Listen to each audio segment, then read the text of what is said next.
구독과 좋아요 부탁드립니다. 단편괴담 오르골.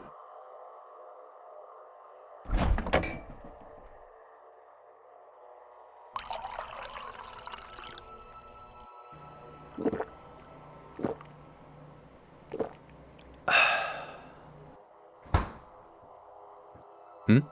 뭐지? 점심은 오븐 안에 넣어뒀으니 찾아서 먹고, 사진 찍으러 가니 며칠간 집으로 오지 못할 거야. 돈은 거실 테이블에 뒀다. 하여간 이 아저씨는 집에 있는 날이 없어요. 사진작가인 아버지와 둘이 살고 있는 클레는 어릴 때부터 혼자 생활하는 것에 익숙했다. 사진을 찍기 위해 멀리 또는 해외로 나가는 경우가 많았던 아버지는 항상 이렇게 쪽지를 써놓고는 했다.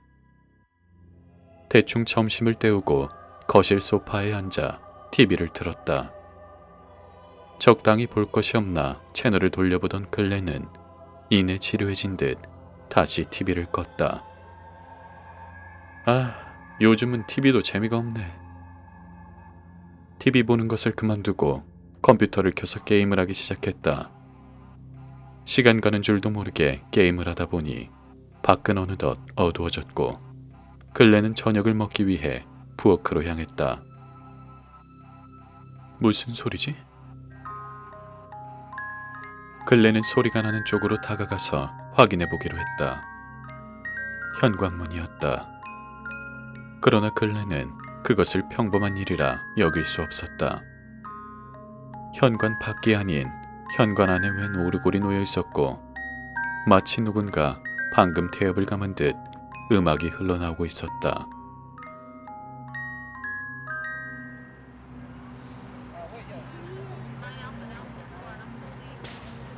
윌리엄 반장일세. 사건은? 살인 사건입니다. 그런데 특이한 점이 한 가지 있습니다. 특이한 점? 네, 오르골 하나가 놓여있는 것 외에는 별다른 침입의 흔적이나 단서가 하나도 남아있지 않습니다. 일단 확인 좀 해봐도 되겠지? 살인 사건이 벌어진 집안으로 윌리엄 반장과 경관이 들어왔다. 이름은 글렌, 나이는 21세, 현재 무직이고 사진작가인 아버지와 둘이서 지내고 있습니다. 범행 동기나 주변 인물들은 조사해봤나? 그게, 아버지는 현재 해외에서 사진 촬영 중이라 급하게 귀국 중이고, 피해자는 항상 집에서만 지내는 것으로 파악됩니다. 그래서 연락을 할 수 있는 곳도 없습니다. 창백하게 바닥에 누워있는 글렌을 보며 윌리엄은 안쓰러움과 동시에 의미심장한 눈빛을 띄었다. 결국 아무런 단서도 얻지 못했고 수사는 점점 난항을 겪고 있었다. 반장님, 살인사건입니다. 이놈의 도시는 조용할 날이 없군. 이번에도 조금 특이한 점이 있다고 해서 들어보니 현관 앞에 오르골이 놓여 있었다고 하더라고요. 경관의 말에 윌리엄은 곧바로 코트를 챙겨 현장으로 출발했다. 이번 현장은 마치 저번 사건을 해결하지 못한 것을 비웃기라도 하듯 너무나도 참혹했다.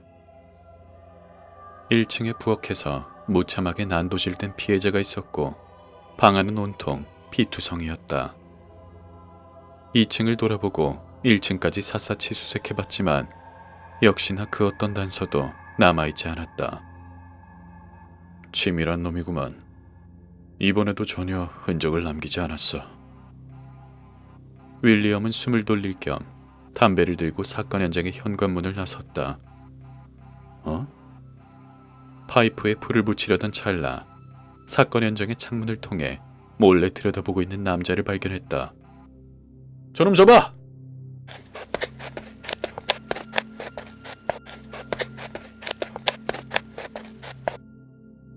추격 끝에 남성을 붙잡는 데 성공했고 윌리엄은 사건의 실마리가 될 것이라고 직감했다. 뭐하는 놈이야? 왜 거기서 몰래 보고 있었지? 나는 아무것도 몰라요. 정말이에요. 근데 왜 보고 있었냐고 묻지 않나? 그냥 어제 본 것 때문에 그래요. 어제 본 것? 윌리엄은 포박을 풀고 한 손에 수갑을 채운 뒤 남자를 캐묻기 시작했다. 저는 이 근처에서 노숙을 하고 있는데 건질 것 좀 없나 하고 주변에 집을 두드리곤 했죠. 거기가 항상 남은 음식을 주던 사람의 집이었어요. 그 사람이 저 집 안에 있는 사람이고요. 혼자 사는 남자인 걸 알고 있는데 어제는 파란색 외건이 주차장에 난장판으로 세워져 있었어요. 그래서 혹시 강도가 아닌가 생각하고 무서워서 가지 못했는데 오늘은 별일이 없나 확인하러 와본 것인데 그렇게 될 줄은 몰랐어요. 정말이에요.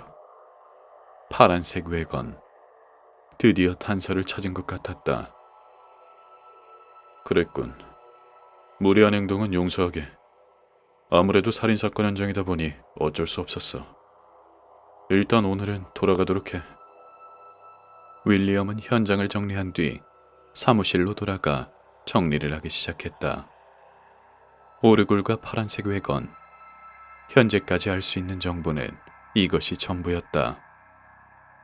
최선의 방법은 파란색 외건을 모두 찾아보는 것이었는데 다행히도 파란색 외건은 흔한 색상의 차량은 아니었다. 이내 많은 생각에 머리가 지끈거리던 윌리엄은 집으로 돌아가 휴식을 취하기로 했다. 다음 날 윌리엄은 출근을 하자마자 시내에 있는 모든 파란색 외건을 조사하도록 했다.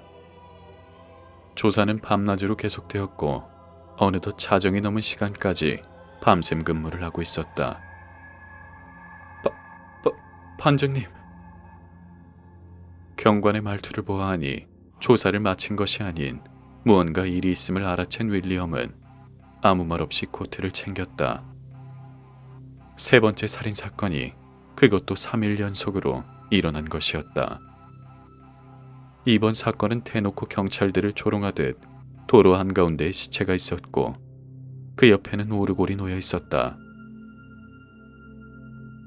반장님, 이번에는 좀 다른 점이 있는데요. 경관은 윌리엄에게 쪽지를 하나 건넸다. 여기 누워있는 사람 낯이 있지 않나? 특별히 무능한 당신들을 위해 얼굴은 훼손시키지 않았어. 범인이 쓴 것 같습니다. 알파벳 한 개 한 개 일부러 다른 글씨체를 사용한 것으로 보아 필적 조사를 방지하기 위한 것 같습니다. 우릴 완전히 가지고 놀고 있어. 우선 이 쪽지에 지문이 남아있는지 확인해 보도록 해. 이제는 더 이상 언론도 통제할 수 없을 만큼 일이 커져버렸고 사건에 대한 단서조차 찾지 못하는 경찰들의 무능함이 보도될 일만 남았다. 윌리엄은 걱정을 뒤로하고 피해자의 얼굴을 살펴보았다. 다름 아닌 어제 창문을 몰래 엿보던 그 노숙자였다. 그렇다면 범인은 윌리엄과 피해자가 만난 것을 보고 있었단 말인가. 피해자의 얼굴을 확인하자 곧바로 윌리엄은 주변을 살펴보았다. 어두운 곳 어딘가에서 자신을 지켜보고 있을 것이라는 생각에 조금은 두려워졌다. 사건 현장을 정리한 뒤 사무실로 돌아온 윌리엄. 오늘은 피곤하니 일찍 좀 들어가야겠네. 경관에게 인사를 한 뒤 집으로 돌아와 피곤한 몸을 침대에 눕혀 깊은 생각에 빠졌다. 오르골과 파란색 외건, 그리고 쪽지. 아무리 연결고리를 찾아보려 노력을 해도 알 수 없었다. 침대에서 몸을 일으켜 걸터앉아 담배 파이프에 불을 붙였다. 그리고 다시 생각에 잠기려는 찰나